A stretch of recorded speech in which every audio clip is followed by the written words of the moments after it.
තාජියා අපි අද එකතු වෙලා ඉන්නේ අපොස උසස් පෙළ විභාගයේ චීන ලිපි ලේඛන විධි යන කාණ්ඩය යටතේ වන පළමු වන පාඩම අධ්‍යයනය කිරීම සඳහායි. ඔබ මෙම පාඩම් මාලාවට පිවිසීමට ප්‍රථමයෙන් අනිවාර්යෙන්ම New Practical Chinese Reader එසේත් නැත්නම් ශින්ෂයුන් හායු කබන් කියන පළමු පොත අධ්‍යයනය කර අවසානයේ මෙම පාඩම් මාලාව ශ්‍රවණය කරනවා නම් ඊටම හොඳ බවයි අපගේ අදහස. ඒට හේතුව වන්නේ මෙම කොටසේදී අප චීන අක්ෂර පමණක් භාවිතයෙන් මේ සියලු කටයුතු සිද්ධ කරන නිසා ඔයගොල්ලන්ට චීන වචන චීන ව්‍යාකරණ පිළිබඳ දැනුම තිබීම ඊටම වැදගත් මෙම කොටස අධ්‍යයනය කිරීමේදී. හරි. අපි බලමු චීන ලිපි ලේඛන විධි කියන මෙන්න මේ කාණ්ඩයේ යටතේ වෙන පළමු පාඩම මොකක්ද කියලා. චීන ලිපි ලේඛන විධි පළමු පාඩම. බියාව් දියන් ෆූහාව් විරාම ලකුණු. ඔබ අප කවුරුත් දන්නවා විරාම ලක්ෂණ අපට ලේඛනයේදී කොයිතරම් දුරට වැදගත් වෙනවද කියලා. මොකද නිවැරදිව රචනාවක් ලියා ගැනීම සඳහා නිවැරදිව ඕනෑම ලේඛන කටයුත්තක් සිද්ධ කර ගැනීම සඳහා අපට විරාම ලක්ෂණ බෙහෙවින්ම වැදගත් වෙනවා. ඉතින් චීන භාෂාව උසස් පෙළට හදාරන සිසුවියන් වශයෙන් ඔයගොල්ලෝ අනිවාර්යෙන්ම මතක තබා ගත යුතුයි ඔබගේ දෙවන පේපර් එක. විභාගයේදී ඔබට පළමු පේපරය සහ දෙවන පේපරය වශයෙන් ප්‍රශ්න පත්‍ර දෙකක් ලැබෙනවා. ඉන් දෙවන ප්‍රශ්න පත්‍රය සම්පූර්ණයෙන්ම වාගේ වෙන් වී තිබෙන්නේ ලිපි ලේඛන කටයුතු සඳහා.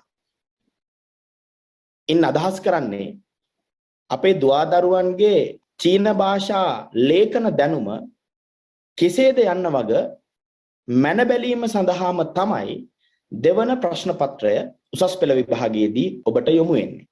ඉතින් ඔයගොල්ලෝ අනිවාර්යෙන්ම එයට සූදානම් වීමට ප්‍රථමයෙන් විරාම ලක්ෂණ පිළිබඳ හොඳ අවබෝධයක් ලබා තිබීම ඊටාම වැදගත් බවයි මගේ අදහස. ඉතින් අපි අද බලමු මේ සාකච්ඡාව ඇතුලේ චීන භාෂාවේදී මේ විරාම ලක්ෂණ කොයිතරම් දුරට වැදගත් වෙනවාද යන්න කියන කාරණය. හොඳයි. අපි බලමු විරාම ලකුණු. ඇයි අපිට විරාම ලක්ෂණ අවශ්‍ය වෙන්නේ? අපිට විරාම ලක්ෂණ අවශ්‍ය වෙන්නේ අපි සිදු කරන ලේඛන කටයුත්තේදී එහි සැබෑ తত্ত্বය අපි කියන්නේ සිටුේෂන් එකක් යම්කිසි අවස්ථාවක් නිරූපණය කිරීමේ එය පෙන්눔 කර දීමට අපිට හැකියාවක් ලැබෙන්නේ නැහැ. ඒක අපේ සාමාන්‍ය එදිනදා ජීවිතයේදී අපි සිද්ධ කරන වෙනත් කටයුතු වලදී අපි සාමාන්‍ය කටයුතු වලදී එදිනදා ජීවිතයේදී අපිට මුණ ගැහෙන මිනිසුත් එක්ක කතා කරද්දී අපි මොන හරි කතාවක් ඉදිරිපත් කරද්දී අපගේ අදහසක් වෙනත් අය හා සමග බෙදා හදා ගනිද්දී අපට මේ විරාම ලක්ෂණ අවශ්‍ය වෙන්නේ නැහැ. මොකද අපි ගණදිනු කරන්නේ එම අදාළ අවස්ථාවත් සමග නිසා. නමුත් ලේඛනයක් ඇතුලේ අපිට මෙන්න මේ කියන අවස්ථාව ගොඩනගා ගැනීම අපහසු වෙන්න පුළුවන්. ඉතින් ඒකට පිළියමක් වශයෙන් ඔබට අන් අයට ප්‍රකාශ කිරීමට ඕනෑ කරන අදහස ඒ ආකාරයෙන්ම ප්‍රකාශ කිරීමේ සහ අන් අයට ඒ ඊටා හොඳින් ඔබ ප්‍රකාශ කරන්නට යන දේ ඊටා හොඳින් වටහා ගැනීමට ඉඩ ප්‍රස්තාව අවකාශය ලබා දීම තමයි මේ විරාම ලක්ෂණවල අරමුණ. සරලව කිව්වොත් වාක්‍යයක් අවසානයේ මෙතකින් සිද්ධ කරනවා. මේ වාක්‍ය තවත් වාක්‍යයක් හා සම්බන්ධයි. මේ කොටස මෙහි විශේෂ උපුටා දක්වන ලද කාරණයක් යනාදී වශයෙන් මේක කියවන පුද්ගලයා තුළ නිවැරදි අවබෝධයක් මේ සම්බන්ධයෙන් ලබා ගැනීමට ඉඩ කඩ සැලැස්වීම අරමුණු කරගෙන තමයි මේ විරාම ලක්ෂණ කියන දේ නිර්මාණය කෙරෙන්නේ. ඉතින් ඒක නිසා භාෂාවක් අධ්‍යයනය කිරීමේදී භාෂාවක ලේඛනය තුළ විරාම ලක්ෂණ කියන දේ අනිවාර්ය අත්‍යවශ්‍යම කාරණයක් බවට පත් වෙලා තියෙනවා. මොකද නිවැරදිව ව්‍යාකරණය භාවිත නොකරන විට ලේඛන කටයුතු සඳහා අන් අයට ඔබ ඉදිරිපත් කරන අදහස හරියට අවබෝධ නොවන්නට තියෙන ඉඩකඩ ඉතා වැඩි. එම නිසා අපි මෙම විරාම ලකුණු පිළිබඳව ඉතා හොඳින් අධ්‍යයනය කිරීම ඊටාම වැදගත් වෙලා තියෙනවා මේ චීන භාෂාව උසස් පෙළට හදාරන සිසුන් විදියට. ඉතින් අපි උසස් පෙළ විභාගයේ ඔයගොල්ලන්ට ඉගෙන ගන්න අවශ්‍ය වැදගත්ම වෙන විරාම ලක්ෂණ කීපයක් ගැන අද සාකච්ඡා කරමු. පළමු වෙන විරාම ලක්ෂණය ලෙස සඳහන් වෙන්නේ zu hao. zu hao. එසේත් නැත්නම් නැවතීමේ තිත. අප දන්නවා නැවතීමේ තිත භාවිතය ඊටම පහසු බව මම ඔයගොල්ලන්ට අමුතුවෙන් කියන්න ඕනේ නැහැ. නමුත් චීන භාෂාවේ නැවතීමේ තිත තරමක් වෙනස් ස්වරූපයක් උසුලන නිසා අපි ඒ ගැන ටිකක් සැලකිලිමත් වෙන්න ඕන අනිවාර්යයෙන්ම. මොකද ඔයගොල්ලන්ට පේනවා මෙන්න මෙතන ඔයගොල්ලන්ට බලා ගන්න පුළුවන් මේ zu hao එහෙම නැත්නම් නැවතීමේ තිත යම්කිසි රවුමක හැඩයෙන් තමයි නිර්මාණය කරලා තියෙන්නේ. ඒකේ මැද හිස් අවකාශයක් තමයි පෙන්눔 කරන්නේ. ඒ කියන්නේ අපගේ සිංහල භාෂාවේ හෝ ඉංග්‍රීසි භාෂාවේ හෝ නැවතීමේ තිත තබන ආකාරයට නෙවෙයි චීන භාෂාවේදී නැවතීමේ තිත තියන්නේ. ඒක ඔයගොල්ලෝ අනිවාර්යයෙන්ම ඉතා හොඳින් අවබෝධ කරගත යුතු කාරණයක්. මොකද ගොඩක් අපේ දුවදරුවන් පටලවා ගන්න දෙයක් තමයි සහ වරද්ද ගන්න දෙයක් තමයි මේ අර අපිට තියෙන පුරුද්දට වාක්‍ය අගට චීන අක්ෂර ලියලා ඒ වාක්‍ය අගට අර අපි තියෙන නැවතීමේ තිත තියෙනවා. ඉතින් ඒක කිසිම මොහතක ඔයගොල්ලෝ කරන්න එපා. මොකද චීන භාෂාවේ නැවතීමේ තිත කියලා කියන්නේ පොඩි රවුමක හැඩය ගන්න එකක්. ඒකේ මැද හිස් අවකාශයක් තමයි තියෙන්නේ. ඒකේ මැද මොනියම් හෝ ආකාරයකින් ඔබ තබන නැවතීමේ තිතේ චීන ලේඛනයක් තුල ඔබ තබන නැවතීමේ තිත පිරී තිබෙනවා නම් මැද හිස් අවකාශය පෙනෙන්නට නොමැතිනම් ඒ නැවතීමේ තිත හැටියට නෙවෙයි චීන භාෂාවේදී සලකුණු කරන්නේ සහ සලකන්නේ. ඒ නිසා ඔන්න මේක ලියන විට ඔබ ඊටාම සැලකිලිමත් වෙන්න ඕන කියන එක සිහියේ තබාගත යුතුයි. හරි. අපි බලමු ඉතින් ඔයගොල්ලෝ දන්න කාරණයක්. නමුත් අපි නැවතත් බලමු මොකද්ද මේ නැවතීමේ තිත කියන්නේ? මොකද්ද මේකේ කාර්යභාරය කියන්නේ? නැවතීමේ තිත මගින් යම් වාක්‍යයක් අවසන් වීම පිළිබිඹු කරයි. ඒ කියන්නේ චීන භාෂාවේදී අපි භාවිත කරන අපි ලියන ඕනම ලේඛනයකදී එහි යම්කිසි වාක්‍යයක අවසානය මෙතනින් සිද්ධ වෙන බව හඟවන්න වාක්‍යයක අගට අපට හැකියාව ලැබෙනවා නැවතීමේ තිත තියන්න. ඉතින් අපි දන්නවා ප්‍රශ්නවාචී වාක්‍යයන්හි අගට අපි නැවතීමේ තිතක් තියන්නේ නැහැ. ඒකට වෙනම විරාම ලක්ෂණයක් අපි භාවිත කරනවා. ඉතින් අපි දැනගන්න ඕන අන්න ඒ වගේ විශේෂ නොවන වාක්‍යයක අවසානය සනිටුවහන් කරන්න තමයි මේ විදියට ගෝලාකාරයේ හැඩයෙන් යුතු විරාම ලක්ෂණයක්. රවුමක් වගේ එන විරාම ලක්ෂණයක් චීන භාෂාව තුළ වාක්‍යයක අගට භාවිත කරන්නේ. වාක්‍යයක අවසානය තමයි මෙමගින් නිරූපණය කරන්නේ. ඒ කියන්නේ මෙම වාක්‍ය මේ අදාළ සෙන්ටෙන්ස් එක මෙතකින් අවසන් වෙන අතර ඊළඟ වාක්‍යයට මෙය සම්බන්ධතාවයක් නොදක්වන බව තමයි හඟවන්නේ. ඒ කියන්නේ මේ වාක්‍යය මෙතකින් අවසන්. right. අපි බලමු මෙන්න ඔයගොල්ලන්ට ලීරු උදාහරණ කීපයක් සඳහන් කරලා තියෙනවා. අපි බලමු මේ උදාහරණ. 我是语言学院的学生. මම භාෂා පාසලේ ශිෂ්‍යයෙක්. වාක්‍ය අවසානයේ රතු පැහැයෙන් මෙතන ඔයගොල්ලන්ට දිස් වෙනවා ඇති නැවතීමේ තිතක් තියලා තියෙනවා. මේ රතු පාට පැහැයෙන් මම මෙතන නැවතීමේ තිත තබා තිබෙන්නේ ඔබට එය ඉතා හොඳින් ග්‍රහණය කර ගැනීමේ පහසු සඳහා පමණයි. එහි අර්ථය වෙන්නේ අපි නැවතීමේ තිත රතු පැහැයෙන් තබනවා කියන එක නෙවෙයි. ඒක හොඳට ඔයගොල්ලෝ සිහියේ තබා ගන්න ඕන. මේක අපි සාමාන්‍ය අනිත් වචන ලියන පෑනෙන්මයි ඒ වර්ණයෙන්මයි නැවතීමේ තිතක් තියන්නේ. දැන් මේ චීන භාෂාවේ නැවතීමේ තිත තැබීමේදී තියෙන විශේෂත්වයක් මම තව දෙයක් කියන්නම්. ඒ තමයි ඔයගොල්ලෝ නිතරම හොඳින් අවධානය යොමු කරන්න චීන භාෂාවේ තියෙන ඕනෑම විරාම ලක්ෂණ. මේක නැවතීමේ තිතට පමණක් නෙවෙයි ඕනෑම විරාම ලක්ෂණයකට අයිති වෙන කාරණයක්, අදාළ වෙන කාරණයක්. ඒ තමයි විරාම ලක්ෂණයකට චීන භාෂාවේදී චීන අක්ෂරයක ඉඩකඩ වෙන්වීම. සෑම විටම විරාම ලක්ෂණයක් ලැබුව විට එයට චීන අක්ෂරයක ඉඩකඩ අපි ඉතුරු කරලා තමයි ඊළඟ වාක්‍යයේ ආරම්භය හෝ ඊළඟ වචනේ ලියන්න පටන් ගන්න ඕන. හොඳයි. ඊළඟට දෙවෙනි උදාහරණය. 他是英国人 ඔහු බ්‍රිතාන්‍ය ජාතිකයෙක්. 这是我朋友 这是我朋友 මේ මගේ යහළුවා. මේ මගේ යහළුවා. මෙන්න මේ ආකාරයෙන් වාක්‍යයක අගට ඔයගොල්ලන්ට හැකියාව තියෙනවා නැවතීමේ තිත තැබීමෙන් එම වාක්‍යයේ අවසානය සනිටුහන් කිරීම. හොඳයි. අපි බලමු ඊළඟ විරාම ලක්ෂණය මොකක්ද? ඊළඟ විරාම ලක්ෂණයේ ලෙසට සඳහන් වෙන්නේ when how එසේත් නැත්නම් ප්‍රශ්නාර්ථ ලකුණු. ප්‍රශ්නාර්ථ ලකුණු. අපි හැමෝම දන්නවා. ප්‍රශ්නාර්ථ ලකුණක් අපි තබන්නේ ඇයි? යම් කිසි වාක්‍යයක් ප්‍රශ්නවාචී බව, එය ප්‍රශ්නයක් බව හැඟවීම සඳහා ප්‍රකාශ කිරීම සඳහා. මෙම සලකුණද අපි අනිවාර්යයෙන්ම තැබිය යුත්තේ වාක්‍යයක අගයි. අපි බලමු ප්‍රශ්නාර්ථයකින් මොකද්ද සිද්ධ වෙන්නේ කියලා. ප්‍රශ්නාර්ථ ලකුණ මගින් ප්‍රශ්නයක් අසන වාක්‍යයක් පිළිබිඹු කරයි. ප්‍රශ්නාර්ථ ලකුණ මගින් සිද්ධ කරන්නේ ප්‍රශ්නයක් අසන වාක්‍යයක් පිළිබිඹු කිරීම. ඒ කියන්නේ මේ වාක්‍ය ප්‍රශ්නවාචී බව හැඟවීම සඳහා ඔන්න දරුවනේ ප්‍රශ්නාර්ථය අපි වාක්‍යයක අගට යොදනවා. එතකොට අපි තේරුම් ගන්න ඕන කාරණයක් තමයි මේ වාක්‍ය මෙතනින් අවසන් වගේම එම වාක්‍ය ප්‍රශ්නවාචී වාක්‍යයක් බව.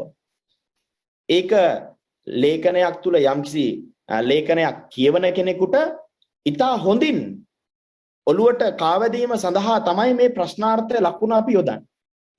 මොකද චීන භාෂාව ඉගෙනගත්ත දුවදරුවන් හැටියට ඔයගොල්ලෝ දන්නවා මේ වෙද්දී සමහර ප්‍රශ්නවාචී සර්වනාම පද තියෙනවා අපිට හමු වෙලා තියෙන. ඒවා ප්‍රශ්න විදියට මෙන්ම ප්‍රශ්න නොවන ආකාරයෙන්ද කියන්නේ ප්‍රශ්නවාචී නොවන ආකාරයෙන්ද වාක්‍යයක් තුළ භාවිත කිරීමේ හැකියාව තියෙනවා. ඉතින් මෙන්න මේක වෙන්කර හඳුනා ගැනීම සඳහා ඉතා පහසු දෙයක් බවට පත් වෙනවා අපි වාක්‍යයක අගට ප්‍රශ්නාර්ථය දාලා තිබ්බොත්. මොකද ප්‍රශ්නාර්ථය දැම්මොත් අපි අනිවාර්යයෙන්ම දන්නවා මේ වාක්‍ය ප්‍රශ්න වාචී වාක්‍යයක් බව. ඉතින් මේ ප්‍රශ්නාර්ථයද අපි යොමු කරන්න ඕන අනිවාර්යයෙන්ම වාක්‍යයක අගමයි. හොඳයි. අපි උදාහරණ කිහිපයක් බලමු. පළවෙනි උදාහරණය. 你是老师吗? 你是老师吗? ඔබ ගුරුවරයෙක්ද? මෙතනදී ප්‍රශ්නවාචී පදයේ ලෙස සඳහන් වෙලා තියෙන්නේ ම කියන පදය. ඒක නිසා මේ වාක්‍ය ප්‍රශ්නවාචී බව හංගවන්න ඕන ප්‍රශ්නාර්ථයක් වාක්‍යයකට යොදා තිබෙනවා. දෙවෙනි උදාහරණය. 他叫什么名字? 他叫什么名字? ඔහුගේ නම කුමක්ද? මෙහි ප්‍රශ්නවාචී පදයේ ලෙස ගෙන තිබෙන්නේ ෂන්ම මොකක්ද කියන පදය. ඊළඟට තුන්වෙනි උදාහරණය. 你们看没看房子? 你们看没看房子? මෙම වාක්‍ය තුල ප්‍රශ්නවාචී පදයක් භාවිත කරලා නැහැ.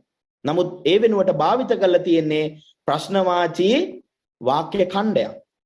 මේක ප්‍රශ්නවාචී වාක්‍ය රටාවක්. kan may kan බලලා නැද්ද? බලලා නැද්ද? අර බලලා තියෙනවද නැද්ද වගේ වාක්‍ය රටාවක් තමයි හදාගෙන තියෙන්නේ. ඉතින් මෙම වාක්‍ය තුල ප්‍රශ්නවාචී කොටස ලෙස සලකන්න අපිට හැකියාව ලැබෙන්නේ kan may kan කියන කොටස. ඊළඟට හතරවෙනි උදාහරණය. 你还是他看病? 你还是他看病? මේකත් ප්‍රශ්නවාචී බව අපි දන්නවා. මෙම වාක්‍ය තුලත් භාවිත කරලා තියෙන ප්‍රශ්නවාචී පදයේ ලෙස හැයිෂ කියන පදය. අපි දන්නවා හැයිෂ කියන පදය ඕ මේකද නැත්නම් මේකද වගේ අර්ථකින් අපිට දේවල් දෙකක් යම් කිසි පුද්ගලයෙකුට ලබා දීලා ඒ දේවල් දෙකින් එකක් තෝරා ගැනීමට ඔහුට ඉඩකඩ ලබා දීමේ ප්‍රශ්නවාචී වාක්‍ය ක්‍රමවේදයක් අපි New Practical Chinese Reader පොත අධ්‍යයනය කිරීමේදී ඉගෙන ගත්තා. ඉතින් අන්න ඒ වාක්‍ය රටාව තමයි මෙතනදී භාවිත කරලා තියෙන්නේ. ඔන්න ඔයගොල්ලෝ දන්නවා 你还是他看病? ඔයාද නැත්නම් එයාද වෛද්‍යවරයා හමු වීමට පැමිණියේ කියලා මේ ප්‍රශ්නය අහන්නේ. එතකොට ඔන්න එය ප්‍රශ්නවාචී බව හැඟවීම සඳහා වන ප්‍රශ්නාර්ථය වාක්‍යයකට යොදා තිබෙනවා. අවසාන උදාහරණය. 我心顶你呢 我心顶你呢මගේ වාසගම දින්. එතකොට ඔයාගේ මෙතනදී ප්‍රශ්නවාචී පදයේ ලෙස අපි ඉගෙනගෙන තියෙන කෙනෙක් අපෙන් අසන ලද ප්‍රශ්නයක් නැවත ඔහුගෙනුත් ඇසීම සඳහා භාවිත කරන ක්‍රමවේදයක් වන න යන පාටිකල් එක අපි මෙම වාක්‍ය අගට භාවිත කරලා තියෙනවා ප්‍රශ්නවාචී බව නිර්මාණය කර ගැනීම සඳහා. ඉතින් මේ වාක්‍යයත් ප්‍රශ්නවාචී බව හංගවන්න ඕන නිසාම මෙන්න වාක්‍ය අගට ප්‍රශ්නාර්ථය යොමු කරලා තියෙනවා. හොඳයි. ඊළඟට අපි බලමු මීළඟ විරාම ලක්ෂණය කුමක්ද කියලා. මීළඟ විරාම ලක්ෂණයේ විදියට අපිට ලැබෙන්නේ ගන්තන්හව. ගන්තන්හව. ගන්තන්හව එසේත් නැත්නම් විස්මයාර්ථ ලකුණු.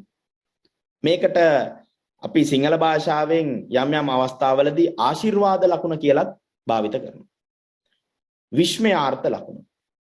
විස්මය දැනවීම සඳහා භාවිත කරන එසේත් නැත්නම් ආශිර්වාදයක් බව ප්‍රකාශ කිරීම සඳහා භාවිත කිරීමට මෙම විරාම ලක්ෂණය අපි යොදා ගන්නවා. ඔයගලන්ට දැක ගන්න පුළුවන් මෙන්න මෙතන විරාම ලක්ෂණය තියෙනවා.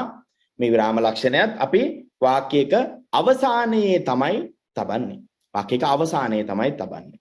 එතකොට වාක්‍යයක අවසානයේ මෙම පදයේ තැබුවම මෙම විරාම ලක්ෂණයත් නිරූපණය කරන්නේ එම වාක්‍යයේ එම ස්ථානයෙන් අවසන් වෙන බව. ඒ විතරක් නෙවෙයි මෙම විරාම ලක්ෂණයට පෙර ඇති කොටස එක්කෝ විස්මය දනවන යම්කිසි වාක්‍ය ඛණ්ඩයක් එසේත් නොමැතිනම් යම්කිසි ආශිර්වාදයක් ප්‍රකාශ කරන වාක්‍ය ඛණ්ඩයක් බවයි අපිට හඳුනා ගන්න හැකියාව ලැබෙන්නේ. අපි තවදුරටත් බලමු මොකද්ද මේ ගන්තන්හව කියලා කියන්නේ. කතා කරන විට මතුවන ප්‍රබල හැඟීම් පිළිබිඹු කරයි. ඒ කියන්නේ අපි කතා කරන විට ප්‍රබල හැඟීමක් විස්මය දනවන දෙයක් වෙන්න පුළුවන් නැත්නම් අපේ ප්‍රබල අපිට දැනෙන අපි කියන්නේ ඩීප් ෆීලින් එකක් ගැඹුරු හැඟීමක් ප්‍රකාශ කිරීමේදී ඔන්න අපිට පුළුවන් ගන්තන්හව විරාම ලක්ෂණය භාවිත කිරීමට. ප්‍රධාන වශයෙන් විස්මයාර්ථ වාක්‍ය අගින් භාවිත වේ. ඇතැම් විට අත්‍යවශ්‍ය වාක්‍ය සහ උපමා උපමේය සහිත වාක්‍යයන් වල ප්‍රබල හැඟීම් පිළිබිඹු කිරීමේදීද විස්මයාර්ථ ලකුණ යොදාගත හැකියි. හොඳයි. දරුවනේ අපි එහෙනම් බලමු මේ සඳහා වන උදාහරණ කීපයකුත්. අපි බලමු මේ වාක්‍යයන් වල මොන විදිහේ අදහසක්ද ප්‍රකාශ කරන්න යෙදිලා තියෙන්නේ කියන එක. පළවෙනි උදාහරණය. නින් හුයි ෂෝ හාන් යු ආ නින් හුයි ෂෝ හාන් යු ආ මෙන්න මෙතන ඔයගොල්ලන්ට පේනවා අගට දාලා තින ආ කියන මොනවාද එක්ස්ප්‍රෙෂන් එක. හැඟීම් ප්‍රකාශ කරන පදේ. ආ කියන හැඟීම් ප්‍රකාශ කරන පදේ. ඔබ අප දන්නවා චීන භාෂාව තුළ ආ කියන මෙම පදය භාවිත කරන්නේ විස්මය දැනවීම සඳහා. පුදුමය දැනවීම සඳහා. එම නිසා ඔන්න එහෙනම් ඔයගොල්ලෝ දන්නවා මේ වාක්‍යයකට ඇයි විස්මයාර්ථ ලකුණ ලබා දීලා තියෙන්නේ. පුදුමය දනවන බව හැඟවීම සඳහා. මේ පුද්ගලයා දන්නේ නැහැ අනිත් පුද්ගලයාට චීන භාෂාව කතා කිරීමේ හැකියාව තියෙනවා කියලා. ඉතින් එකපාරටම අපේ ඉස්සරහින් ඉන්න කෙනා චීන භාෂාවෙන් කතා කරද්දී අපිට දැනෙන පුදුමය ඔහු ප්‍රකාශ කරන්නේ මේ විදිහට. නින් හුයි ෂෝ හායු. ඔයාට චීන කතා කරන්න පුළුවන්. මෙන්න මේ විදිහට පුදුමය දනවන බව හැඟවීම සඳහා එම පුද්ගලයාගේ මේ අදාළ අවස්ථාවේ තිබෙන හැඟීම පිළිබිඹු කිරීම සඳහා මෙන්න විස්මයාර්ථ ලකුණ මෙම වාක්‍ය අගට යොදා තිබෙනවා. දෙවන උදාහරණය. ජූනි ශංර ක්වයිලා ජූනි ශංර ක්වයිලා ඔබට සුබ උපන්දිනයක් වේවා. අපි දන්නවා ඔබට සුබ උපන්දිනයක් වේවා කියලා කියන්නේ අපි කෙනෙක්ට දක්වන යම්කිසි අපි කියන්නේ විශ් එකක් සුබ පැතීමක්. ඉතින් මෙන්න සුබ පැතීමේ වාක්‍ය ඛණ්ඩයන් අගට අපි විස්මයාර්ථ ලකුණ, ආශිර්වාද ලකුණ යොදා තිබෙනවා. ඒකෙන් පිළිඹු වෙන්නේ මෙය යම්කිසි පුද්ගලයෙකුට ලබා දෙන විශ් එකක්. එහෙම නැත්නම් යම්කිසි පුද්ගලයෙක් වෙත අප ලබා දෙන අපගේ හැඟීමක්. අන්න අපගේ හැඟීම, අපගේ විශ් එක, සුබ පැතුම අනිත් අයට ඉදිරිපත් කරද්දී, ප්‍රකාශ කරද්දී අපි වාක්‍යයකට විස්මයාර්ථ ලකුණ භාවිත කරනවා. උදාහරණයක් 3. 太好了，我当然参加。太好了，我当然参加。太好了，ගොඩාක් හොඳයි, නියමයි. 我当然参加. මම අනිවාර්යයෙන්ම සහභාගී වෙනවා. මෙතනදී ප්‍රකාශ කරන්නේ සුබ පැතීමක් හෝ පුදුමයක් නෙමෙයි. නමුත් මෙතනදී ඔයගොල්ලෝ බලන්න අපි අර පෙර සඳහන් කරා වගේ ප්‍රබල හැඟීමක් තමයි පිළිබිඹු කරන්නේ. තමාගේ ප්‍රබල හැඟීම, තමාගේ මේකට දක්වන කැමැත්ත, දැඩි හැඟීම ප්‍රකාශ කිරීමේදී ඔන්න ලේඛනය ඇතුලේ අපි විස්මයාර්ථ ලකුණ භාවිත කරලා තියෙනවා. හරි. ඊළඟ එක. 你好，你也是老师吗？你好，你也是老师吗？අයුබෝවන්. අයුබෝවන් කියලා කියන්නේ අපි කාට හරි දෙන සුබ පැතුමක් නේද, විශ් එකක්. අන්න එතකොට ඒ වගේ අවස්ථාවලදී ඕනනම් අපිට මෙන්න ගන්තා හාව එහෙමත් නැත්නම් විස්මයාර්ථ ලකුණ භාවිත කිරීමේ හැකියාව තියෙනවා. 你也是老师吗? ඔයත් ගුරුවරයෙක්ද? කියලා ඒකේ එම වාක්‍යයකට අපි ප්‍රශ්නාර්ථය තමයි දාලා තියෙන්නේ. ඇයි අපි කලින් ඉගෙන ගත්තා, ඔයගලන්ට මතක ඇති වන් හා යටතේ ඉගෙන ගත්ත ප්‍රශ්නාර්ථය. ප්‍රශ්නවාචී පදයක් තියෙනවා නම් අන්න අපි ප්‍රශ්නාර්ථය යොදනවා එම වාක්‍ය ප්‍රශ්නවාචී බව හංගවීම සඳහා. හොඳයි. අපි බලමු ඊළඟ විරාම ලක්ෂණය මොකක්ද කියලා. ඊළඟට අපට හම්බෙන විරාම ලක්ෂණය තමයි දුන්හා. දුන්හා. එසේත් නමතනම් ඇලකොමාව. ඇලකොමාව. මේ ඇලකොමාව නම් අපට ඊතරම් සමීප විරාම ලක්ෂණයක් නෙවෙයි. මොකද මේක අපේ භාෂාව ඇතුලේ අපි භාවිත කරන්නේ නැති විරාම ලක්ෂණයක්. මේක චීන භාෂාවට විශේෂ වූ විරාම ලක්ෂණයක් විදියට අපිට හඳුනා ගන්න පුළුවන්. මේකේ කොමාව, ඇල කොමාව බවට පත් කරන්නේ ඔයගොල්ලන්ට බලන්න පුළුවන් මෙන්න මෙතන තියෙනවා මේ කොමාව. මේක අපි සාමාන්‍යයෙන් ලියන කොමාවේ අනිත් පැත්ත හරවීමක් වගේ නිකන්. අපි සාමාන්‍යයෙන් ලියන කොමාවේ ටිකක් වැඩි ප්‍රමාණයක් ලියවෙන්නේ. ටික රවුම් ආකාරයට ලියවෙන්නේ ඉහළ කොටස. යට කොටස ඊට සිහින් වෙනවා. නමුත් මේකෙදි වෙන්නේ ඉහළ කොටස ඊට සිහින්ව ඇවිල්ලා පහළ කොටස යම්කිසි විශාල වීමකට ලක් වෙලා තියෙනවා මේ කොමාව. ඉතින් මේ කොමාව චීන භාෂාවේදී අපි භාවිත කරන විශේෂ කොමාවක්. අපි ඒක හඳුන්වන්නේ දුන්හාව කියලා. ඇල කොමාව. ඉතින් අපිට අවශ්‍ය වෙන්නේ වැදගත්ම කාරණේ තමයි ඔයගොල්ලෝ අවබෝධ කරගන්න ඕන. ඇයි අපි මේ විරාම ලක්ෂණය භාවිත කරන්නේ? මොකක්ද මේක භාවිත කිරීමේ අරමුණ? මොන වගේ තැන්වලද අපි මේක භාවිත කරන්න ඕන කියන එක. හොඳයි. අපි බලමු මොකක්ද මේ ඇල කොමාව කියලා කියන්නේ. එහෙම නැත්නම් දුන්හාව කියන්නේ මොකක්ද කියලා.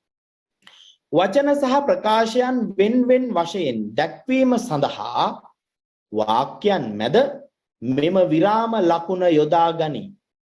මෙමගින් වාක්‍යයන් මැද ඉතා කෙටි නැවතීම් පිළිබිඹු කර.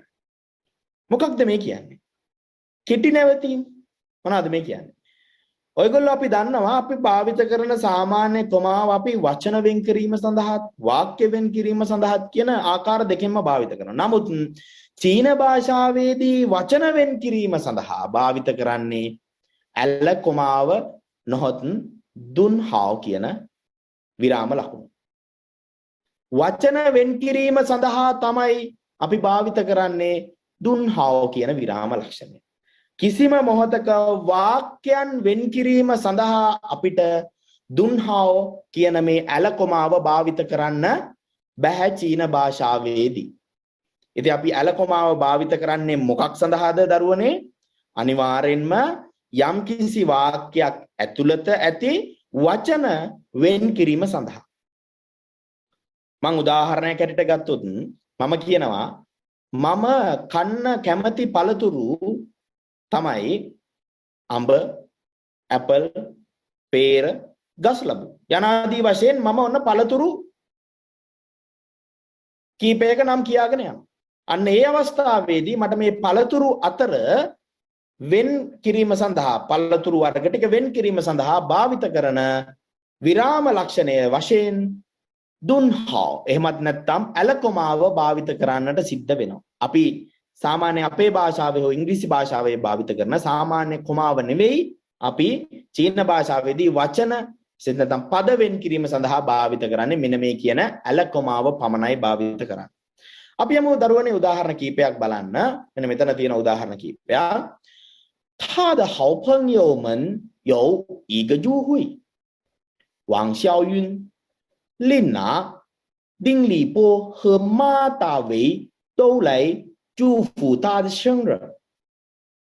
බලන්න මේ වාක්‍ය ඇතුලේ王孝云、琳娜、丁立波和马大为කියන පුද්ගලයන්ගේ නම් වෙන් කිරීම සඳහා තමයි ඇලකොමාව භාවිත කරලා තියෙන්නේ. නම් වෙන් කිරීම සඳහා. ඒ කියන්නේ පද වෙන් කිරීම සඳහාමයි විශේෂයෙන්ම දුන්හා එසේත් නැත්නම් ඇලකොමාව අපි චීන භාෂාව තුල භාවිතයට ගන්න.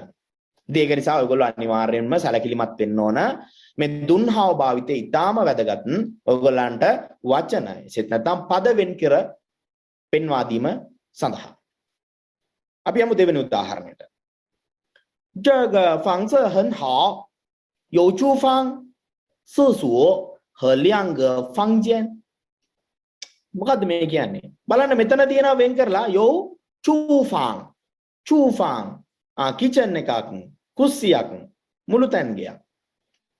සර්සුව වැසිකිළියක් සහ ලියංග ෆංජියන් කාමර දෙකක්. එතකොට මේ ඔයගලන්ට පැහැදිලි මේ කියන්නේ නිවසක කොටස් කීපයක් කියලා. එතකොට නිවසක කොටස් වෙන වෙනම වචන විදියට ගනිද්දී ඒ කොටස් ටික කියද්දී අපි ඔනේ පද වෙන් කිරීම සඳහා භාවිත කරලා තියෙන්නේ දුන්හාව් කියන එක. චූෆං සාසසුව. ඊළඟට අවසාන පද දෙක වෙන් කරද්දී හ කියන පදේ අපි භාවිත කරලා තිනවා සහ and කියන අර්ථයෙන්. හොඳයි. මෙන්න මේ විදියට තමයි දරුවනේ අපි දුන්හාව්. එසේත් නැත්නම් ඇලකොමාව කියන එක භාවිතයට ගන්නෙ. හොඳින් අවබෝධ කරගන්න, හොඳින් මතකයේ තබා ගන්න ඇලකොමාව එසේත් නැත්නම් දුන්හාව එක අපි භාවිත කරන්නේ චීන භාෂාවේදී වාක්‍යයක් තුල ඇති වචන වෙන් කිරීම සඳහා. බොහෝ වෙලාවට ලිස්ට් එකක් වගේ දෙයක් අපි කියද්දී අපි ඔන්න ඇලකොමාව දාලා ඒ වචන, ඒ පද අපිට වෙන් කිරීමේ හැකියාව තියෙනවා. හොඳයි. අපි බලමු ඊළඟ විරාම ලක්ෂණය මොකක්ද කියලා. ඊළඟට අපිට ඉගෙන ගන්න තියෙන විරාම ලක්ෂණය තමයි දෝහාව්. දෝහාව්. දෝහාව්. දෝහාව් කියලා කියන්නේ කොමාව. මේක දරුවනේ අර අපේ භාෂාවේ හෝ අපි සිංහල භාෂාවේ හෝ ඉංග්‍රීසි භාෂාවේ භාවිත කරන කොමාවමයි. එතකොට බලන්න චීන භාෂාවේදී දුන්හාව් කියලා ඇලකොමාවකුත් දෝහාව් යනුවෙන් කොමාවත් භාවිත කරනවා විරාම ලක්ෂණයන් තුල. එතකොට ඔන්න දැන් අපි දන්නවා අපේ සිංහල භාෂාවේ හෝ ඉංග්‍රීසි භාෂාවට වඩා යම්කිසි වෙනසක් මේ කොමාව භාවිතයේදී අනිවාර්යෙන් තියෙන්න ඕන. ඒ කියන්නේ මේ කොමාව අපේ සිංහල භාෂාවේ හෝ ඉංග්‍රීසි භාෂාවේ භාවිත කරන හැම තැනකදීම භාවිත වෙන ආකාරයට ඒ සෑම ආකාරයකටම භාවිත වෙන්නේ නැහැ. ඒ වායේ භාවිතයන්ගේ නිතා සුළු ප්‍රමාණයක් පමණයි චීන භාෂාව තුළදී මෙම කොමාව එසේත් නැත්නම් දෝහාව් එකෙන් නිරූපණය කරන්න කියන එක අපි ඔළුවේ තියාගන්න ඕන. අපි ඒක සිහි තබා ගත යුතුයි අනිවාර්යයෙන්ම. අපි බලමු මේ කොමාවක් මගින් මොකද්ද සිද්ධ කරන්න කියලා. කොමාව මගින් වාක්‍යයක් මැදේ සිදුවන නැවතීමක් පිළිබිඹු කරයි. මොකක්ද මේ කොමාවකින් සිද්ධ කරන්නේ? කොමාවක් අපි දානවා යම්කිසි වාක්‍යයක මැද වාක්‍ය දෙකක් වෙන් කිරීම සඳහා. ඒ කියන්නේ විශේෂයෙන්ම සංකීර්ණ වාක්‍යයන් තුල වාක්‍යයන් වෙන්වන බව හැඟවීමට මේ කොමාව කියන විරාම ලක්ෂණය එසේත් නැත්නම් දුන්හාව් කියන විරාම ලක්ෂණ අපි භාවිත කරනවා. එතකොට මොකක්ද මේ කොමාවෙන් හඟවන්නේ? කොමාවෙන් නිරූපණය කරන්නේ මේ කොමාවෙන් හඟවන්නේ මෙම වාක්‍ය මෙතනින් අවසන් වන නමුත් මින් පසුපස ඇති වාක්‍යද මෙයට සම්බන්ධ බවයි. මෙම වාක්‍ය මෙතනින් අවසන් වුවද ඉතිරි වාක්‍ය හා සම්බන්ධවද මෙයට යම්කිසි ඒ ඉතිරි මින් පසුව ඇති වාක්‍යයත් සමගද මෙම වාක්‍යයට යම්කිසි සම්බන්ධතාවයක් තියෙනවා කියන එක පිළිඹු කිරීම තමයි මෙහි අරමුණ. ඉතින් අපි ගොඩක් වෙලාවට දන්නවා සංකීර්ණ වාක්‍යවලදී අපි මේ වගේ කොමාවක් භාවිත කරනවා කියලා. සංකීර්ණ වාක්‍යයකදී සංකීර්ණ වාක්‍යයක් කියලා කියන්නේ වාක්‍ය කීපයක් එකතු වෙලා හැදිච්ච විශාල වාක්‍යයක්. එතකොට මේ වගේ විශාල වාක්‍යයක සංකීර්ණ වාක්‍යයක ඇතුළත තිබෙන වාක්‍යයන් වෙන් කිරීම සඳහා අපි කොමාව යොදා ගන්නවා. එහෙම නැත්නම් දෝහාව යොදා ගන්නවා. හොඳයි. බලමු අපි උදාහරණ. 这是我朋友，他是记者。මේ මගේ යාළුවා. ඔහු රිපෝටර් කෙනෙක්. ඔහු වාර්තාකරුවෙක්. බලන්න මේ මගේ යාළුවා.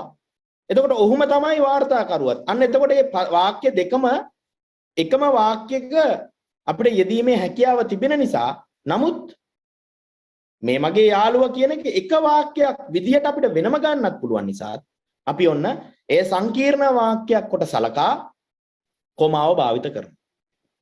ඊළඟට දෙවෙනි උදාහරණය. වොෂින් ලු ජාලු යුපින් මගේ වාසගම ලු කියන්නේ මට මගේ වාසගම ලු ජාලු යුපින් මට කතා කරන්නේ ලු යුපින් කියලා. අන්න එතකොට බලන්න මෙයා කියනවා මගේ වාසගම ලු මට කතා කරන්නේ ලු යුපින් කියලා. එතකොට බලන්න එකම වාක්‍යයක් ලෙස ගන්න පුළුවන් නමුත් එය වාක්‍ය දෙකක් විදිහට අපිට බෙදා දක්වන්න හැකියාව තියෙනවා. සංකීර්ණ වාක්‍යයක වාක්‍ය බෙදීම සඳහා තමයි මේ භාවිත කරන්නේ. එතකොට අපි දන්නවා ලූ කියන එක ඊළඟ කොටසට සම්බන්ධතාවයක් තියෙනවා කියලා. හරි. ඊළඟට තුන්වෙනි උදාහරණය. 宋华是经济系的学生，北京人，1982年出生。බලන්න මෙතන කියනවා සොන්හා කියන්නේ කවුද කියලා විස්තර කරනවා. බලන්න විස්තර කරද්දී සොන්හා ජින්ජි එහෙම නැත්නම් ආර්ථික විද්‍යාව ජින්ජි ආර්ථික විද්‍යා අධ්‍යනාංශයේ ශිෂ්‍යයෙක්. ඒතොරන්න එක වාක්‍යයක්. ඊළඟ දිනවා එයා මොන ජාතිකයේද? බේජිං රන් කෙනෙක්. බේජිං ජාතිකයෙක්. 1982 අවුරුද්දේ තමයි ඉපදිලා තියෙන්නේ. බලන්න වාක්‍ය තුනක් එක පෙළට තබලා අපි ඒක වෙන් කරන්න ඕන නිසා ඒ වාක්‍ය ටික අපි කොමාවක් භාවිත කරනවා. හැබැයි මේ හැම කොමාවකම වෙන් කරපු වාක්‍ය එක තනි වාක්‍යයකට අපිට ගන්න පුළුවන් නේද? ඇයි? සොන්හුවා ගැනම තමයි මේ විස්තර කරන්නේ. ඒක නිසා වුණ කොමාවක් දාලා අපි මේ වාක්‍ය බෙදා දක්වලා තියෙනවා. වාක්‍ය බෙදීම සඳහා තමයි සංකීර්ණ වාක්‍යයක් තුළ වාක්‍ය බෙදා වෙන් කිරීම සඳහා තමයි අපි කොමාව භාවිත කරන්නේ. ඊළඟ හතරවෙනි උදාහරණය. 因为我喜欢学习汉语，所以想去中国。බලන්න 因为所以කියලා කියන්නේ දරුවනේ අපි දන්නවා හැමෝම දන්නවා 因为所以කියලා කියන්නේ අපි චීන භාෂාවේදී භාවිත කරන සංකීර්ණ වාක්‍ය එකතු කිරීම සඳහා භාවිත කරන සම්බන්ධීකාරක පද. එහෙම නැත්නම් conjunctions. ඉතින් මේ conjunctions භාවිතයේදී අපි විශේෂයෙන්ම අපි භාවිත කරන විරාම ලක්ෂණයක් තමයි මේ කොමාව කියන්නේ. in way so නිසා මෙන්න මේ හේතුව නිසා මෙන්න මේ ප්‍රතිඵලය ඇති වුණා කියන එක තමයි මේක කියන්නේ. එතකොට මේ හේතුව නිසා මේ ප්‍රතිඵලය ඇති වුණා නම් ඒ හේතුවයි ප්‍රතිඵලය දෙකම එකම දෙයක් නිසානේ සිද්ධ වෙන්නේ. එතකොට අන්න එකම වාක්‍යයක් ඇතුලේ තමයි අපි ලියන්නේ. එතකොට ඒ එකම වාක්‍යයක් තුල ලිව්වට අපි ඒක සලකන්නේ සංකීර්ණ වාක්‍යයක් විදියට. ඉතින් මේ සංකීර්ණ වාක්‍යයක වාක්‍ය බෙදීම සඳහා ඔන්න මේ අවස්ථාවේදීත් ඔන්න කොමාව එහෙම නැත්නම් දෝහාව එක භාවිත කරලා තියෙනවා. ඔය බලමු ඊළඟ වාක්‍යය. 他的好朋友们有一个聚会，王小云、琳娜、丁立波和马大卫都来祝福他的生日。බලමු මොකද්ද මේ කියන්නේ කියලා. බලන්න මෙතන වෙන් කරලා තියෙනවා මෙන්න මෙතන කොමාව දාලා. මොකද්ද මේ කියන්නේ? 他的好朋友们有一个聚会。එයාගේ හොඳම මිතුරන්ට තියෙනවා එක පාටි එකක්. get together පාටි එකක් තියෙනවා. නේ එක් රැස්වීමේ පොඩි පාටි එකක් තියෙනවා කියලා කියනවා. ඒ පාටි එකට අන්න පාටි එකක් තියෙනවා. ඒ පාටි එකට එන අය කවුද කියලා කියනවා ඊළඟට.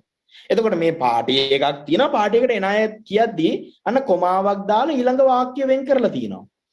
හැබැයි ඊළඟ වාක්‍යය බලන්න අපි කලින් ඉගෙන ගත්ත දුන්හාව එක භාවිත කරලා තියෙනවා පද බෙදීම සඳහා. මෙතනදී භාවිත කරලා තියෙන්නේ වාක්‍ය බෙදන්න. දෝහාව එක භාවිත කරන්නේ වාක්‍ය බෙදන්න. ඊළඟට දුන්හව භාවිත කරනවා වාක්‍යයක් ඇතුලේ පද බෙදන්න. කවුද ඇවිල්ලා තියෙන්නේ? වං ෂියායුන් ලින්නා දින් ලීපෝ මාදාවේ දෝලයි ජූහ තාදෂංග. මේ හැමෝම ඇවිල්ලා එයාගේ උපන් දිනේට සුබ පැතුවා කියන එකයි කියන්නේ. හොඳයි. මේක තරමක් සංකීර්ණ විරාම ලක්ෂණයක්. නමුත් අපි හොඳින් අවබෝධ කරගත යුතු විරාම ලක්ෂණයක් ලෙසට සලකන්න පුළුවන්. ඕකේ අපි බලමු මොකක්ද කියලා මේ. ෆන්හව් ෆන්හව් ෆන්හව් ෆන්හව් කියලා කියන්නේ අර්ධ ලකුණු.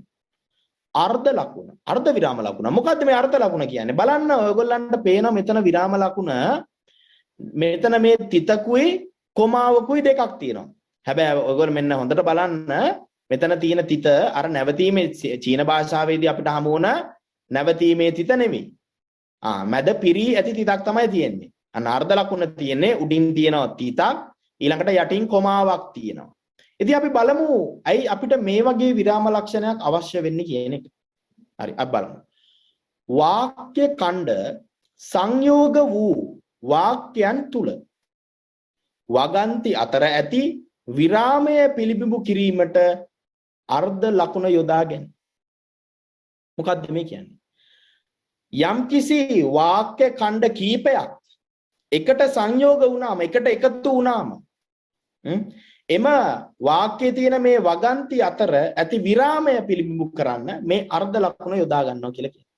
එතකොට බලන්න මේකෙදි මම ඔයගලන්ට සරලව පැහැදිලි කරන්නම් මොකද්ද මෙයාගෙන් සිද්ධ වෙන්න අයි අපිට මේ අපි මෙයාව යොදාගන්නේ කියන දේ මම සරලවත් තව ක්‍රමයකට ඔයගලන්ට පැහැදිලි කරන්නම්.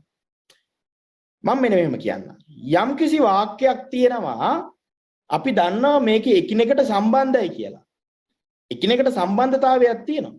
හැබැයි අපිට හැකියාව තියෙනවා යම්කිසි තැනකින් ඒක එකිනෙකට සම්බන්ධ වුණත් අපිට ඉඩකඩ තියෙනවා යම්කිසි තැනකින් මේ වාක්‍ය මෙතනින් ඕනනම් අවසන් කරන්න පුළුවන්. අවසන් කරලා ඉතුරු ටික නැති වුණත් ප්‍රශ්නයක් නැහැ. ඉතුරු ටික නැති වුණත් ප්‍රශ්නයක් නැහැ. අන්න ඒ වගේ වාක්‍යයන් වල තමයි මෙන්න මේ අර්ධ ලකුණ යොදන්නේ. මම මේ උදාහරණ දෙක ඇසුරෙන්ම ඔයගොල්ලන්ට වඩාත් හොඳින් පැහැදිලි කරන්න මේ උදාහරණ දෙක කතා කරද්දී අපිට තව ටිකක් මේක ඇත්තටම පැහැදිලි වෙනවා. බලන්න ශංකර්ෂ මොනවාද පන්තියේ ඉන්න වෙලාවේ තොන්ෂුවෙමන් තෝරන්ජන් තින්ජන් පන්තියේ ඉන්න කවුද මේ ක්ලාස්මේට්ස්ලා අපේ පන්තියේ ඉන්න යාළුවෝ ටික හැමෝම රංජන් කියලා කියන්නේ ඊටාම උනන්දුවෙන් තින්ජන් දේශනය අහගෙන ඉන්නවා. පන්තියේ ඉන්න වෙලාවට මගේ යාළුවෝ හැමෝම ඊටාම උනන්දුවෙන් පාඩම අහගෙන ඉන්නවා මේ දේශනය අහගෙන ඉන්නවා.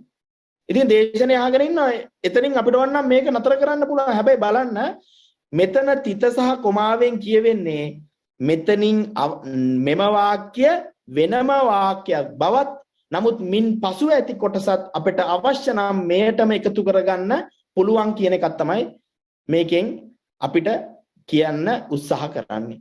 බලන්න ඊළඟට තියෙනවා ශියාක හෝ චුතු ෂු ගුවන් කන්චු. බලන්න මෙතන මේ සිද්ධ කරන ක්‍රියාවට මෙතන ඊළඟට තියෙන ක්‍රියාව සිදු කරන ක්‍රියාව අදාළත්වයක් නැති විදිහට අපිට ගන්නත් පුළුවන්. හැබැයි බලන්න මෙතන කියනවා පන්තියේ ඉන්න වෙලාවට ඉතා හොඳින් දේශනයට සවන් දෙනවා. පන්තිය ඉවර වුණාට පස්සේ මොනවාද ලයිබ්‍රරි එකට එහෙමත් නැත්නම් පුස්තකාලයට ගිහිල්ලා පොත් බලනවා කියලා. එතකොට පන්තියේ ඇතුලේ ඉන්නකොට කරන දේ එක වාක්‍යයකනොත් පන්ති ඉවරුණාට පස්සේ කරන දේ වෙනත් වාක්‍යයකනොත් අපි කියනවා. හැබැයි බලන්න ඒක සංයෝග කරලා තියෙන්නේ ඇයි? හේතුව තමයි ඔන්න පළවෙනි වාක්‍ය මේගොල්ලෝ කතා කරන්නේ අපේ පන්තියේ ඉන්න මේ සිසු සිසුවියන් ගැන. මගේ පන්තියේ ඉන්න යාළුවෝ ගැන. එතකොට බලන්න මේ අර්ධ ලකුණට පිටිපස්සේ කොටසත් අපි කතා කරන්නේ මෙන්න මේ කියන එකම පිරිස ගැන නේද? එතකොට බලන්න එකම පිරිස කරන දේවල් කීපයක් කියද්දී ඔන්න අපිට මේ විදිහේ විරාම ලකුණකින් අපිට ඒගොල්ලෝ කරන වෙනත් දෙයක් මේ එක දෙයක් කරන ඒගොල්ලෝ කරන තවත් දෙයක් ඔන්න අපිට කියන්න මේ ක්‍රමය භාවිත කරන්න පුළුවන්. එතකොට මේකෙදී විශේෂත්වය තමයි එක වාක්‍යයක් වුණාම මේක සිද්ධ කරන කතෘ එකම කෙනා බවට පත් වෙනවා. ඉතින් ඒක නිසා තමයි මේ වාක්‍ය සංයෝග වෙනවා කියලා කියන්නේ. වාක්‍ය ඛණ්ඩ කීපයක් සංයෝග වෙලා එකට එකතු වෙනවා. හැබැයි ඒගොල්ලෝ කරන දේවල් වෙන් කරන්න පුළුවන් නිසා අපිට වෙන වෙනමත් කියන්න පුළුවන් නිසා අපි අර්ධ ලකුණ යොදලා ඔන්න පිටිපස්සේ වාක්‍යය ලියනවා.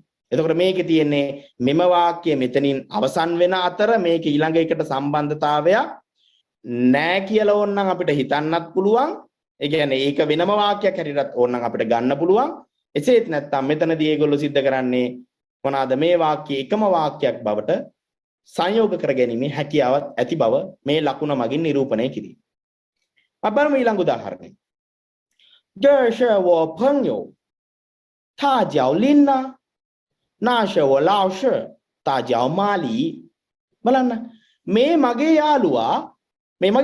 එතකොට එයාට කියන්නේ ලින්නා කියලා. අන්න එතකොට මේ මගේ යාළුවා කොමාවක් දැම්ම එයාට කියන්නේ ලින්නා. මේ මගේ යාළුවා එයාට කියන නම තමයි මම ඔන්න කිව්වේ. මේ මගේ යාළුවව මේට කියන නම කියලා ඔන්න හැඳින්නුවා. තාජාව් ලින්නා. එයාගේ නම ලින්නා. එතකොට අපි කොමාවක් දාන්නේ. ඇයි? මේ වාක්‍ය ඊළඟ කොටස අවශ්‍යයකට. මේ මගේ හොඳම යාළුවා. එතකොට හොඳම යාළුවා කිව්වට හරියන්නේ එයාගේ නමත් කියන්න. තාජාව් ලින්නා. අන්න ඒක එතකොට අත්‍යවශ්‍යයි. ඒ දෙක එකට එකතු වෙන්න ඕන. හැබැයි ඒක වාක්‍ය දෙකක්. ඒ දෙක එකට එකතු වෙන්න ඕන නිසා ඔන්න කොමාව දැම්මා. ඊළඟට බලන්න ඊළඟ කොටස. මම මේ කාට හරි කියනවා. මේ මගේ යාළුවා අන්න ඊළඟට කියනවා නාෂ වෝලාෂ තාජාව් මාලි. නාෂ වෝලාෂ අර ඉන්නේ මගේ ගුරුතුමා. එතකොට බලන්න මේ ඉන්නේ කවුද කියලා එයා විස්තර කරා. ඊළඟට මම තව කෙනෙක්ව විස්තර කරනවා. මේ නාෂ වෝලාෂ අර මගේ ගුරුතුමා තාජාව් මාලි. ඇයගේ නම මාලි. ඇයට කියන්නේ මාලි කියලා. එතකොට බලන්න එකම වාක්‍යයක් තුල වාක්‍ය කීපයක් සංයෝග වෙලා තියෙනවා. එතකොට ඔන්න අපි ඒකට අර්ධ ලකුණ තමයි භාවිත කරන්නේ. ඔයගොල්ලන්ට පේනවා මේ දෙක ඕනනම් වෙනම වාක්‍ය දෙකක් හැටියට ඕනනම් ලියන්න පුළුවන් අපිට කියලා. ඉතින් ඒවා අපිට සංයෝග කරන්න ඕන නම් ඒක එක වාක්‍යයක් හැටියට අරගෙන සංයෝග කරන්න ඕන නම් අපි අර්ධ ලකුණ යොදමු. හොඳයි. මෙන්න මේක තමයි අර්ධ ලකුණේදී අපි අවධානය යොමු කරන්න ඕන කාරණය. මාහාව් එහෙමත් නැත්නම් දෙතිත. ඔයගලන්ට පේනවා මෙතන තිත් දෙකක් තියලා තියෙනවා. ඒ තිත් දෙකේ මැද පිරලා තියෙන. මේක තිත් දෙකක්ම තමයි තියන්න ඕන. මේක රවුන්ඩ් දෙකක් ඇඳලා හරියන්නේ නැහැ. මේක තිත් දෙකක් තමයි අපි තියන්න ඕන මැද පිරලා තියෙන්න ඕන. එතකොට අපි ඔකට කියනවා දෙතිත. මාහාව්. අපි බලමු මාහාව් එක මොන වගේ අවස්ථාවන් වලදීද අපි භාවිත කරන්න කියන කාරණා. බලන්න දරුවනේ මෙයින් සාමාන්‍යයෙන් වාක්‍ය තුල යම් යෝජනාවක් අදහස් පෙන්වා දීමෙන් පසුව ඇති විරාමයේ පිළිඹු වේ. මෙයින් සාමාන්‍යයෙන් වාක්‍ය තුල යම් යෝජනාවක් අදහසක් පෙන්වා දීමෙන් පසුව ඇති විරාමයේ පිළිඹු වේ. මෙම විරාම ලකුණ මගින් පාඨකයාගේ අවධානය යොමු කරගනි. අපි සරලව ගන්නවා නම් අපි මොන වගේ වෙලාවටද මේක භාවිත කරන්නේ? විශේෂයෙන්ම අපි භාවිත කරනවා අපි කවුරු හරි කියපු දෙයක්, කාගේ හරි අදහසක්, කාගේ හරි යෝජනාවක්, මොනවා හරි වෙනත් පොතකින් උපුටා ගත්ත දෙයක් කියන්න සූදානම් වෙනකොට වෙන කෙනෙක් මෙන්න මේ පුද්ගලයා මෙහෙම කිව්වා. එයා කියපු අදහස අපි ලියද්දී අන්න ඒකට අපි පාඨකයාගේ අවධානය ගන්න ඕන. මෙන්න මේ දැන් කියන්න යන්නේ මෙන්න මේ අහවල් පුද්ගලයා කියපු දේ. එයාගේ යෝජනාව. අන්න එතකොට අපි මේක භාවිත කරනවා මොකටද? මේකෙන් පිටිපස්සේ කොටස අපි දක්වන්නේ අර අපි ඊට පෙර කියපු සඳහන් කරපු පුද්ගලයා හෝ යම් කිසි දේ ඉදිරිපත් කරපු අදහස හෝ යෝජනාවයි. අපි බලමු උදාහරණ. මේක ඊටාම සරල ව්‍යාකරණයක් තියෙන්නේ. බලන්න තා wen ting li po ma da wei sai nar තා wen ting li po ma da wei sai nar. ඔහු ding li po ගෙන් අහනවා ma da wei sai nar ma da wei කොහෙද කියලා. අන්න මෙතන තියෙන්නේ මොකක්ද? කෙනෙක් තව කෙනෙක්ගෙන් අහපු ප්‍රශ්නයක්. කවුද ding li po? තාවන් ding li po. ඔහු ding li po ගෙන් අහනවා. එයා ding li po ගෙන් අහනවා මාදාවේ කොහෙද කියලා. අන්න මාදාවේ කොහෙද කියලා අහපු ඒ කියන්නේ ඔහු කියන පුද්ගලයා මාදාවේගෙන් අහපු දේ තමයි මම මේ ඔන්න ඔයගොල්ලත් එක කියන්නේ. සාමාන්‍යයෙන් මේ කියන්නේ අපි උපුටා දක්වන දෙයක්. අපි කියන්න කලින් අපි භාවිත කරනවා දෙතිත. ඊළඟට බලන්න තාෂුවෝ එයා කිව්වා 他说 දෙතිත ඊළඟට කියනවා 好我卖这张光盘 හොඳයි මම මේ CD එක ගන්නම් හොඳයි මම මේ CD එක මිලදී ගන්නම් කියලා කියනවා. අන්න එයා කියපු දේ මොකද්ද? හොඳයි මම මේ CD එක මිලදී ගන්නම් කියලායි කිව්වේ. අන්න එයා කියපු දේ තමයි මෙතන කියන්නේ නිතරම ඔයගොල්ලෝ මතක තියාගන්න මේ දෙතිත තිබ්බොත් දෙතිතෙන් පසුව තියෙන කොටස තමයි ඉතාම වැදගත්. ඒකට පාඨකයාගේ අවධානය ගන්න ඕන නිසා තමයි මේ දෙතිත අපි භාවිත කරන්නේ. ඊළඟ උදාහරණය. 他家有5口人 爸爸妈妈姐姐弟弟和他 බලන්න මෙතනදීත් අපි දෙතිත භාවිත කරලා තියෙනවා. මොනවාද? ඇයි ඒ 他家有5口人මෙතන ඔයගොල්ලන්ට අවශ්‍ය නම් දරුවනේ දෙතිත වෙනුවට කොමාව භාවිත කිරීමේ හැකියාවක් තියෙනවා. මෙතන දෙතිත වෙනුවට බොහෝ වෙලාවට අපේ දරුවෝ භාවිත කරන්නේ කොමාව. හැබැයි දෙතිත භාවිත කිරීමේ හැකියාවක් තියෙනවා. ඇයි?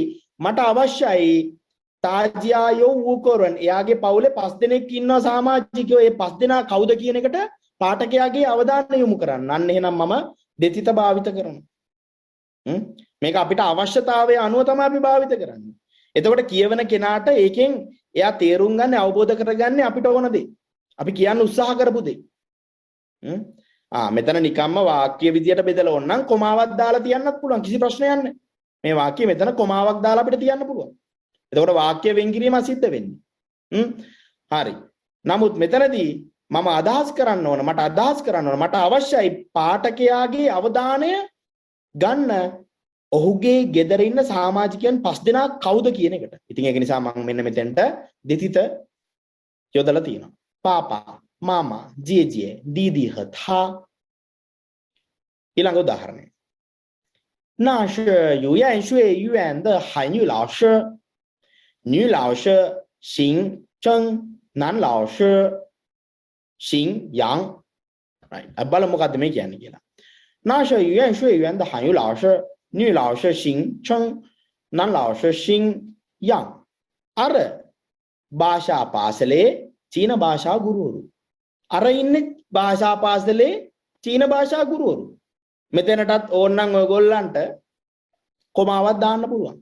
හැබැයි මම මෙතනදී දෙතිත දාන්න දැමීමේ පරමාර්ථය තමයි මට කියන්න ඕන අර ඉන්නේ භාෂා පාසලේ ගුරුවරු චීන භාෂා ගුරුවරු ඒගොල්ලන්ගේ නම් ටික ඒගොල්ලන්ගේ සර්නේම්ස් ඒගොල්ලන්ගේ පෙළපත් නාමයන් මට ඉස්මතු කරලා දක්වන්න ඕන පාඨකයාට ඒ පිළිබඳ අවධානය දෙන්න ඕන මේකේ වැදගත්ම කාරණේ ඒගොල්ලන්ගේ නම් දැන ගැනීම කියන එක. අන්න ඒක නිසා මම දෙතිත දැම්මා. මෙතන දෙතිත භාවිත කරා. 女老师姓郑，男老师姓杨 කියලා ඔන්න දැම්මා. මෙන්න මේ විදිහට දරුවනේ අපිට හැකියාව ලැබෙනවා දෙතිත. එහෙම නැත්නම් මාහා කියන විරාම ලක්ෂණයත් භාවිතයට ගන්න. හොඳයි. ඔන්න අපිට උසස් පෙළ විභාගයේදී අවශ්‍ය වෙන ප්‍රධානම ඔයගොල්ලන්ගේ විෂය නිර්දේශය යටතේ වෙන ප්‍රධානම විරාම ලක්ෂණ ටික අපි මෙතකින් අවසන් කරනවා. මේ වගේම තවත් රසබර පාඩමකින් නැවත හමුවන තෙක් අපේ සිසු දුවා දරුවන්ට සුවදායක දවසක් ප්‍රාර්ථනා කරමු. 再见